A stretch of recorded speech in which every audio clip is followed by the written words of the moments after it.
ассалому алейкум бинандагони гиромӣ, нашр навбати барномаи иттилоотии вақт аз телевизиони Душанбе манзури шумо. Дар студия Зарина Абдурахмон. Таваҷҷӯҳ намоед ба сархати хабарҳо.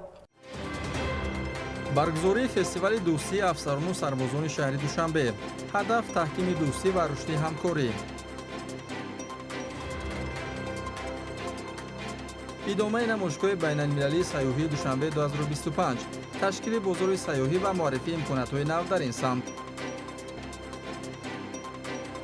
тадбирҳои фарҳангию маърифатӣ дар пойтахт. роҳандозии Андале 2025 дар ноҳияи Шоҳмансур. бо мақсади дар сатҳи зарурӣ гузарондани даъвати навбати шаҳрвандон ба хизмати ҳарбӣ дар мамлакат тадбирҳои судманд амалӣ мегардад. Ин навбат чорабинии доир ба омодагӣ ба ин маъракаи муҳим баргузор шуд.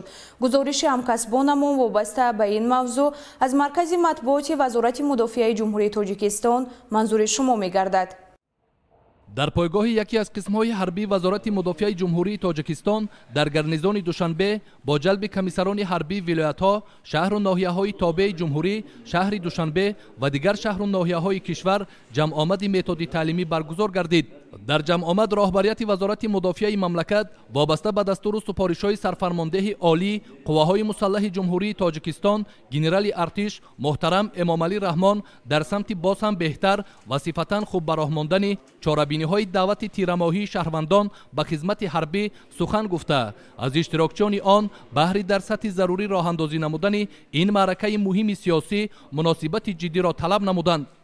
дар суханронии вазири мудофиаи ҷумҳурии Тоҷикистон генерал полковник Собирзода Эмомалӣ таъкид гардид ки мақомоти вобастаи давлатӣ даъватро зарур аст ҳамкориро бо мардум ва аҳли ҷомеа боз ҳам ҷоннок намуда бобати ҳалли мушкилот ва дигар масъалаҳои вобаста ба даъват чораҳои саривақтӣ андешанд, то ки ба ҳама муроҷиати шаҳрвандон дар чорчӯби қонун қарорҳои дахлдор қабул гардад.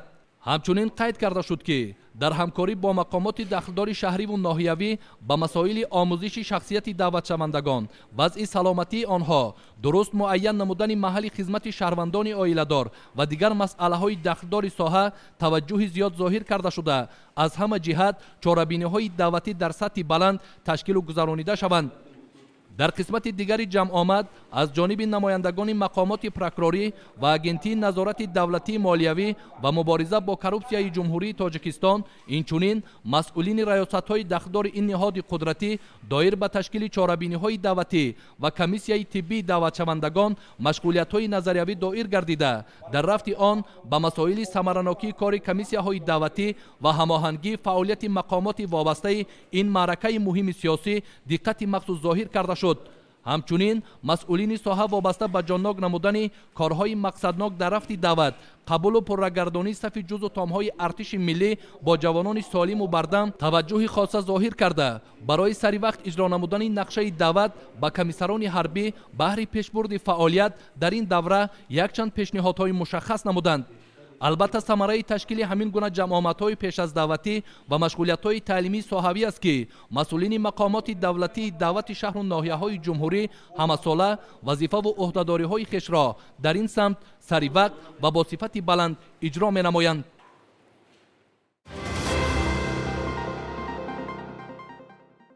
ҳамасола дар шаҳри Душанбе фестивали дӯстии афсарон бо шукӯҳи хос таҷлил мегардад ва зимни баргузории он ҷавонони синни даъватӣ хатмкунандагони муассисаҳои таҳсилоти миёнаи умумии пойтахт иштирок намуда бо фаъолияти афсарону сарбозон аз наздик шинос мешаванд. гузориши навбатӣ идомабахши ҳамин мавзӯъ мебошад. дар ҳошияи ин фестивал ба инобат гирифта шудааст риштаи дӯстӣ ва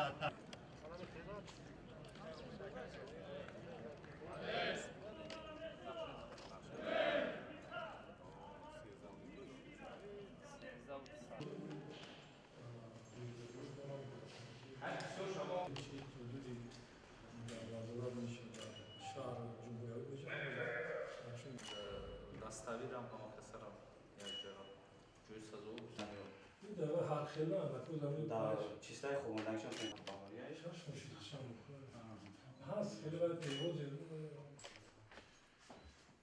уҷраи чи ҳам доред ҷӯи ки мехоҳам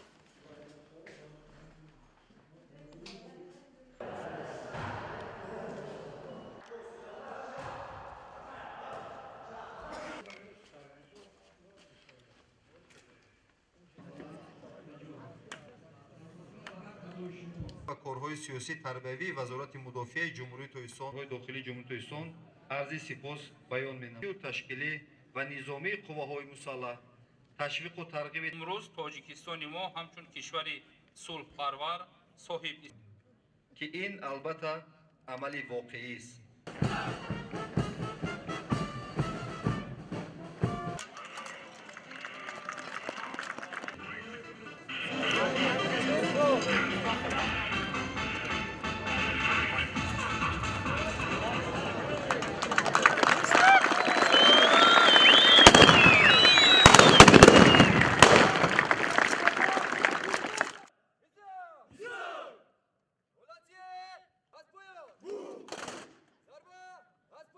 و فعالیت سازنده برای جوانان مهیا است.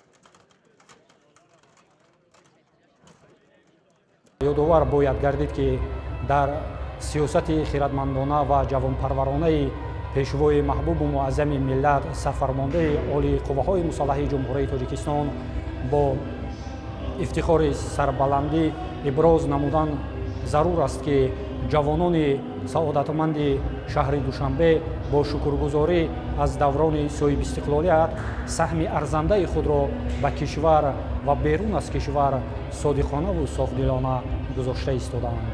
قطار افسران و سربازان قواهای مسلح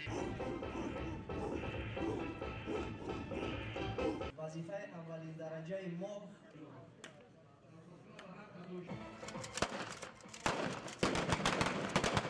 سهمگزار بودند در جریان تقویت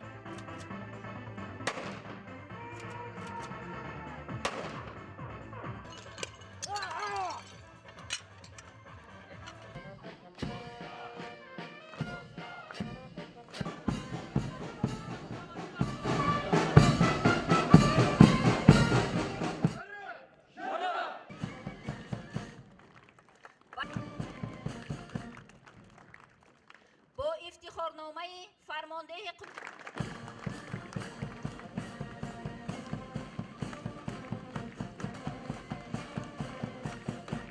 بهشتی ما بهشتی ما بهشتی ما بهشتی ما بهشتی ما بهشتی ما بهشتی ما.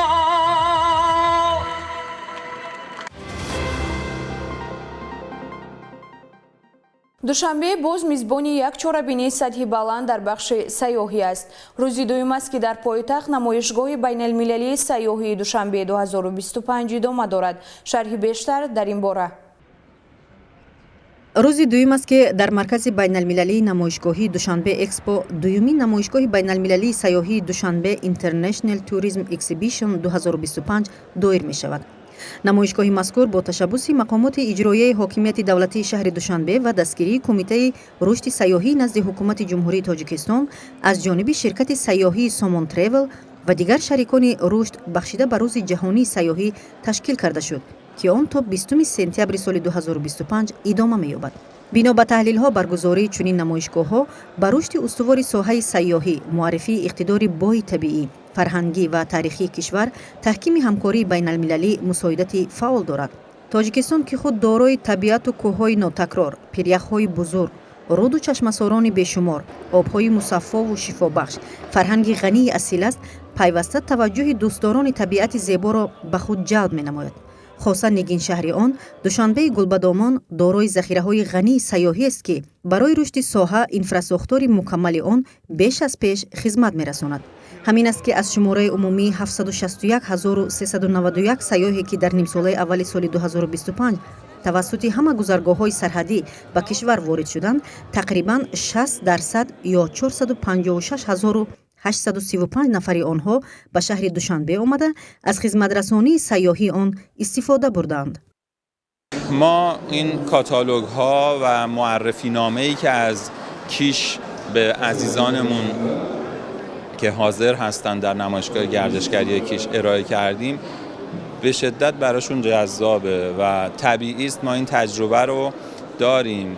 همین چند ماه گذشته بود که از کشورهای مختلفی ما میزبان تور اپراتورهای مختلفی در کیش بودیم از 33 کشور دنیا همون جذابیت و بحتی که در نگاه اونا دیدم اینجا هم دارم میبینم که متوجه میشن همه این امکانات در یک جزیره زیبا و آرام در قلب خلیج فارس میتونن تجربه کنن، براشون بسیار جذابه. و الان هم ما با چند تور اپراتور و آژانس در حال مذاکره، این مذاکرات به جای خوبی رسیده.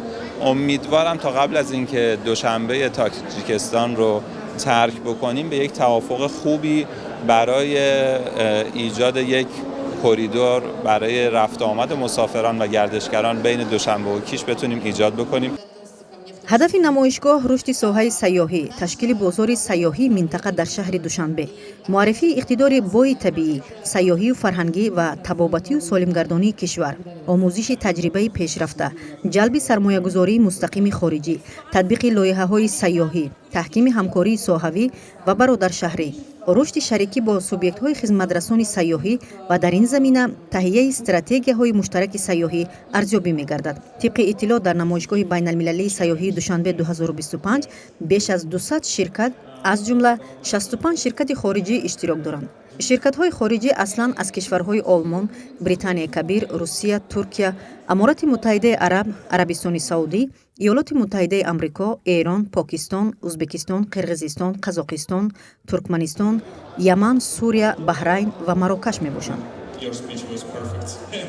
البته ما دو هدف داریم، یکی نیست، یکی که ما تاجیکی ها رو بشناسیم و بتونیم بحرین رو بهشون معرفی بکنیم، یکی که به بحرینی ها تاجیکستان معرفی بکنیم، یعنی از هر دو طرف دوست داریم کار بکنیم. البته من چند تا شرکت مسافربری دارم، یکیشون همه از کارش تو آوتباونده که مسافر میبره خارج از بحرین، یکیشون هم که ابن فرناس هست مسافر میاره داخل بحرین.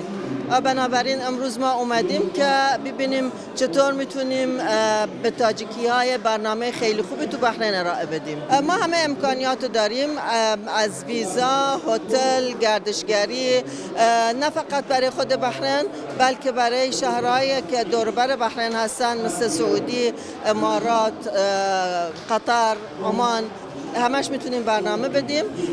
تقریبا هم مثلا ما بگیم اگر یک هفته برای یه نفر تاجیکی بدون بلیت هواپیمایی هتل 4 ستاره حدود مثلا 300 تا 350 دلار تقریبا هزینه میشه. وقت بعد ویزای بحرین هم برای تاجیکی ها آنلاین خیلی آسونه، بنابراین فکر میکنم که یه چیز خیلی مناسبی باشه برای تاجیکی. نمایشگاه امکانات فراهم آورد تا شرکت‌های سیاحی، هواپیمایی، مهمانخانه‌ها، مؤسسه‌های طبابتی و سالمگردانی، مرکزهای فرهنگی و فراغتی و استحصال کنندگان محصولات ارمغانی امکانات و خدمترسانی خود را در نمایشگاه بین‌المللی سیاحی دوشنبه معرفی کنند. در نمایشگاه سوبیکت‌های خدمترسان سیاحی تاجیکستان خاصه شهر دوشنبه، اینچنین برادرشهرها و شهرهای شریک آن از قبیل شرکت‌های سیاحی، هواپیمایی، خدمترسانی نقلیاتی، مهمانخانه و طربخانه‌ها، مؤسسه‌های طبابتی و سالمگردانی، فرهنگی و تاریخی و فراغتی محصولات و خدمترسانی‌هایشان را معرفی نمودند.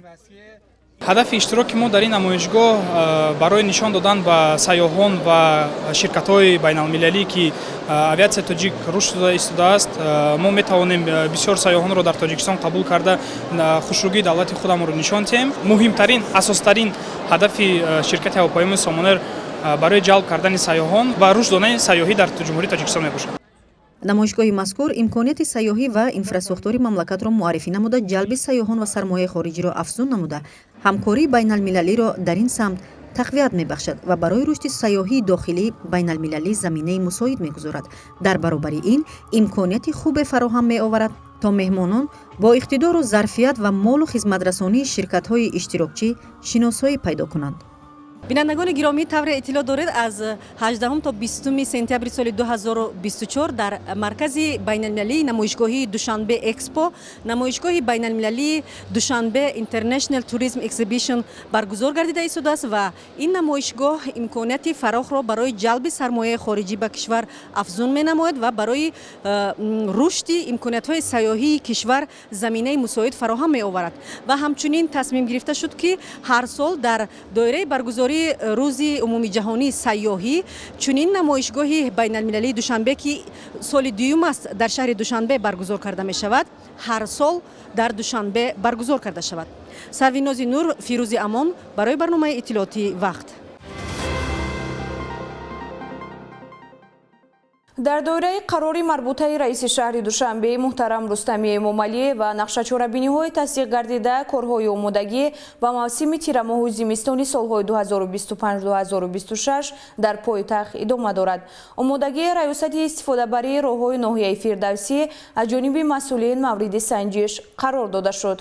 дар доираи қарори марбутаи раиси шаҳри Душанбе муҳтарам Рустами Эмомалӣ ва нақшачорабиниҳои тасдиқ гардида корҳои омодагӣ ба мавсими тирамоҳу зимистони солҳои 2025-2026 дар раёсати истифодабарии роҳҳои ноҳияи Фирдавсии шаҳри Душанбе ба роҳ монда шудааст.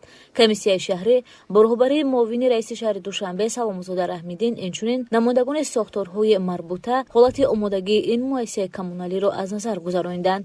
Зимни аз назаргузаронии ҳайати комиссия аён гардид ки дар анборҳои муассиса инчунин мувофиқ ба нақшачорабиниҳои зимистонгузаронӣ пойафзол, либоси гарм, қисмҳои эҳтиётии техникаи коммуналӣ ва дигар нави маҳсулоти барои зимистонгузаронӣ зарурӣ нигоҳдорӣ мешавад. ҳамзамон қисмҳои эҳтиётӣ барои воситаҳои нақлиёти соҳавӣ, сӯзишворӣ ва маводи дигари зарурӣ низ дар анборҳои раёсат захира гардидааст. ташкили чунин корҳои санҷишии техникаҳои коммуналӣ ва омодасозии пурраи онҳо барои мавсим ҳадафаш пеш аз ҳама гузарондани бемушкилии фасли зимистон будааст. аъзои гурӯҳи кории ҳамапаҳлӯи фаъолияти омодагии ин раёсатро аз назар гузаронда ба масъулин барои иҷрои пурраи нақша боҳои баланд доданд. ҳамзамон дар ин рӯз аъзои комиссия аз корхонаи коммуналии воҳиди давлатии троллейбуси шаҳри Душанбе дидан карданд. зимни аз назаргузаронӣ аз анборҳои ин корхонаи нақлиётӣ аён гардид ки барои бемушкилӣ сипарӣ намудани зимистони солҳои 2025-2026 ҳама намуд маводҳои лозима аз қабили равғанҳои молиданӣ, сӯзишвори дизелӣ, маводҳои зидди лағжиш ва дигар маводҳои лозима захира гардидааст. ҳамзамон дар анборҳои муассиса мувофиқ ба нақшачорабиниҳои зимистонгузаронӣ, дигар қисмҳои эҳтиётии техникӣ ва дигар нави маҳсулоти барои зимистонгузаронӣ низ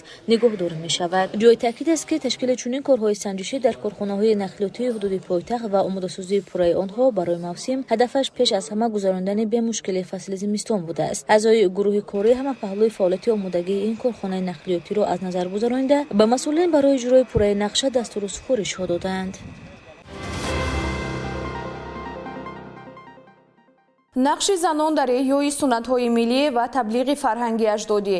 зери ҳамин унвон Кумитаи иҷроияи Ҳизби халқии демократии Тоҷикистон дар ноҳияи Фирдавсӣ чорабинии маърифатиро ташкил намуд. тафсилоти бештар аз ҷараёни ин ҳамоиш дар гузориши ҳамкоронамон.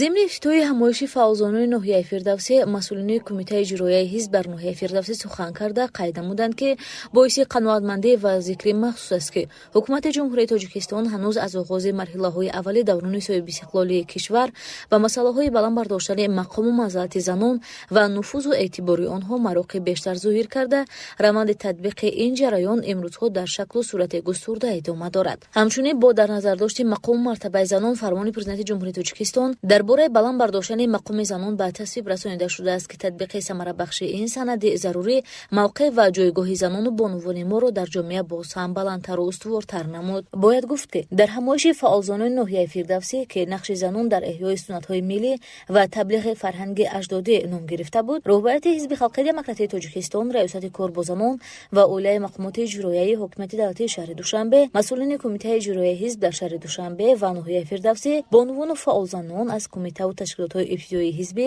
ва вакилони маҷлиси вакилони халқи шаҳриву ноҳиявӣ иштирок ва суханронӣ намуданд. дар идома дигарон низ ба сухан баромада зикр намуданд ки имрӯзҳо бо заҳматҳои фидокорона ва нангу номуси ватандорӣ занону модарони мо дар соҳаҳои гуногуни кишвар баробари мардон кору фаъолияти босамар доранд. дар баробари ин ҷиҳати ҳифзи фарҳанги миллӣ занону духтаронро зарур аст ки барои поз доштани либоси миллӣ ва ба насли оянда мерос гузоштани он саҳм гузоранд. модарону бонувони тоҷикон тарзи хоси либосҳои миллии худро доштанд ва онро ба мо мерос гузоштанд ки ҳар кадоме аз онҳо дар баробари зебоиву рангорангӣ меъёрҳои ахлоқиву эътиқодии мардуми бостонии моро инъикос мекард. зеро тоҷикон аз ҷумлаи миллатҳое мебошанд ки бо доштани таъриху фарҳанг ва маданияти пурғановат қобили эътирофи ҷаҳониён гардидаанд.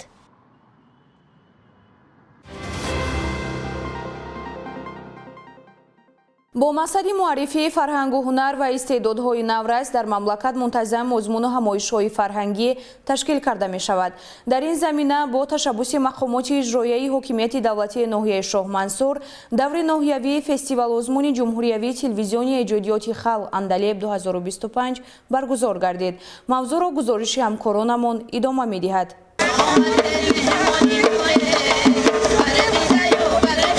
با مقصد اجرای قرار رئیس شهر دوشنبه و بندهای علایده نقشه‌چاربینی‌های مقامات اجرایی حکومت دولتی ناحیه شاهمنصور در تالار دانشگاه ملی تاجیکستان با اشتراک دایره وسیع علاقه‌مندان دوری ناحیوی فستیوال آزمون جمهوری تلویزیونی ایجادیاتی خلق تحت عنوان اندلب 2025 با یک شکوه و شهامت خاص برگزار گردید. در مراسم افتتاحی فستیوال مذکور رهبریت نمایندگان مقامات اجرایی حکومت دولتی ناحیه شاهمنصور اشتراک نمودند.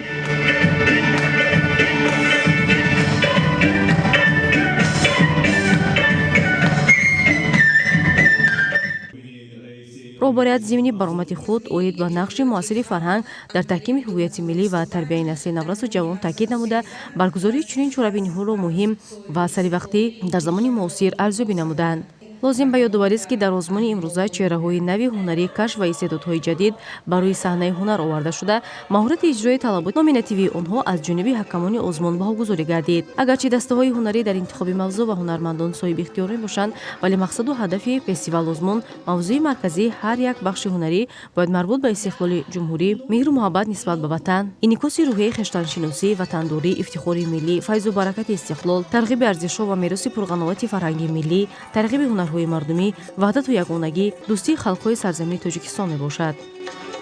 مقامات اجرایی حکومت دولتی ناحیه شاهمنصور دوره ناحیوی فستیوال آزمون جمهوری تلویزیونی اندلب 2025 را با کشف استعدادهای نو در سطح بلند گذرانیدیم. مسلم است که آزمون اندلب ادامه بوستان است.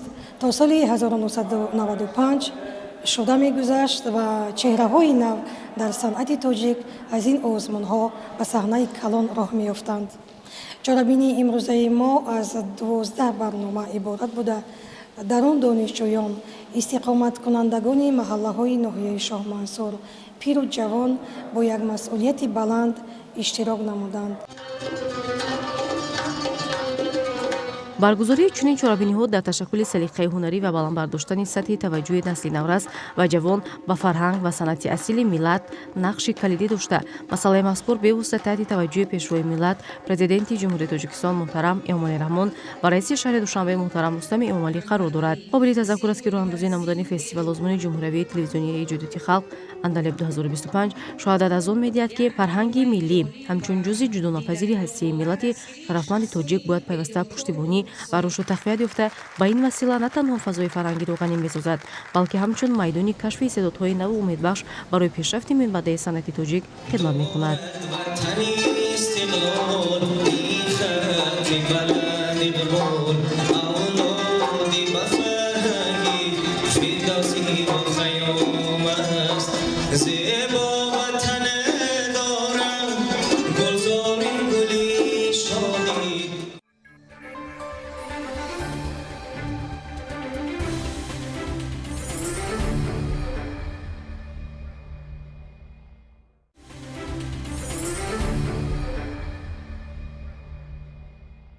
توجه نماید به صحیفه ورزشی برنامه.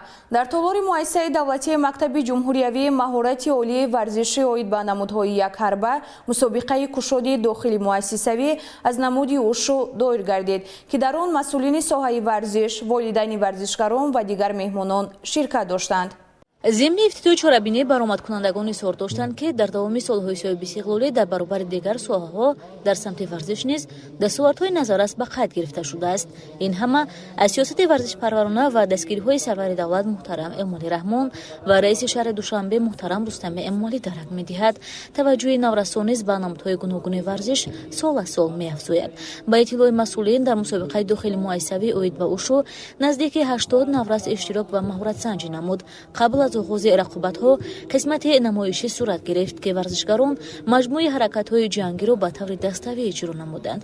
ҷои таъкид аст ки дар Тоҷикистон риштаи ушу яке аз намудҳои варзиши муҳорибавӣ бо техникаи махсус, ҳаракатҳои зебо ва рақобатҳои пуршиддат миёни наврасон машҳур аст. варзишгарони кишвари мо давоми чанд соли охир аст ки дар мусобиқаҳои ҷумҳуриявӣ ва осиёӣ иштирок намуда дастовардҳои қобили таваҷҷӯҳ низ ба даст овардаанд. ҳадафи ин пеш аз ҳама таблиғи тарзи ҳаёти солими қишри ҷомеа ва дӯстиву рафоқат ва муайян намудани узви дастаи мунтахаби муассиса ба ҷиҳати иштирок дар мусобиқаҳои ҷумҳуриявӣ ба шумор мераванд. мусобиқаи мазкур бо мақсади тарғиби тарзи ҳаёти солим, ҷалби бештари наврасону ҷавонон ба варзиш, дарёфти чеҳраҳои нав ва муайян намудани ҳайати дастаи мунтахаби мактаби ҷумҳуриявӣ роҳандозӣ гардид. Бояд гуфт ки дар баробари писарон ҳамзамон духтарон низ ба ин намуди варзиш машғул шуда дар ин тадбири варзишӣ иштирок намуданд. дар мусобиқаи дохили мактабӣ ҷои якумро ишғол кардам ва ду соперники худамро машғул кардам ва ҷои аввал гирифтам. Ман дар мусобиқаҳои ҷумҳуриявии дигар ҳам боз ҷои аввалро гирифтам. Ман мехоҳам ки дар оянда парчами Тоҷикистонро баланд бардорам ва ҷои аввалро гирам. имрӯз дар ин мусобиқа сазовори ҷои аввал гаштам. хушҳол ҳастам аз ҷои гирифтам. Ман чунин дар мусобиқаҳои берун аз шаҳр иштирок кардам. яке аз онҳо дар давлати Ӯзбекистон гузашт ки дар он ҷо сазовори ҷои дуюм гаштам ва баъд аз ин барои мусобиқаи ҷаҳон дар шаҳри Москав тайёрӣ дида истодам то ки дар он ҷо сазовори ҷои аввал гардам ва парчамбордори давлат гардам. студияи мураббиён аз ҳисоби ғолибон танҳо ду варзишгари беҳтаринро интихоб намуда ба чемпионати ҷаҳон миёни наврасону ҷавонон сафарбар хоҳанд кард. ин мусобиқа моҳи октябри соли равон дар ҷумҳурияи мардумии Чин баргузор хоҳад шуд. طول 5 سال است در نمودی اوشو مشق تمرین می‌نمایم و در مسابقه امروزه از نمودی اوشو سنده برآمد کرده سزاوار جای اول گشتم و من باز پیش از این مسابقه در شهر خوجند برآمد کرده و حریفان من خیلی زیاد بود و من به این مشکلات نگاه نکرده با پیش حرکت کرده و سزاوار جای اول گشتم و من می‌خواهم که در آینده بیرون از دولت برآمد کرده پرچم تاجیکستان را بلند بردارم. дар поёни мусобиқа ба ғолибон ва ҷоизадорони ҳамаи вазнҳо медалу диплом тақдим гардид.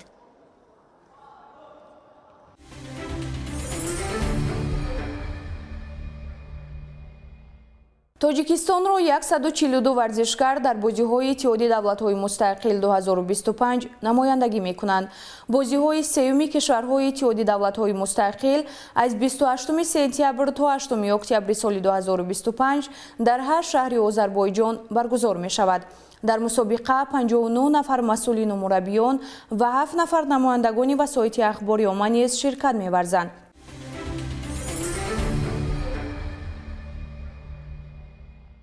20 сентябр дар шаҳри Душанбе марҳилаи интихобии ҷоми Осиё 2026 оид ба футзал оғоз мешавад. тимҳои миллии Тоҷикистон, Ҷопон, Камбоҷа ва Макао барои рохати қисми ниҳоӣ мубориза мебаранд. қабл аз оғози бозӣ дар меҳмонхонаи Румии Душанбе бо иштироки комиссарон, нозирон, намояндагони Федератсияи футболи Тоҷикистон ва менеҷерони дастаҳои мунтахаб ҷаласа баргузор шуд. ҳамаи бозиҳо дар қасри теннис ва маҷмӯаи варзишии обии шаҳри Душанбе доир мешаванд. инҷо расидаем ба фарҷоми барномаи иттилоотии вақт. хайр, саломату сарбаланд бимонед.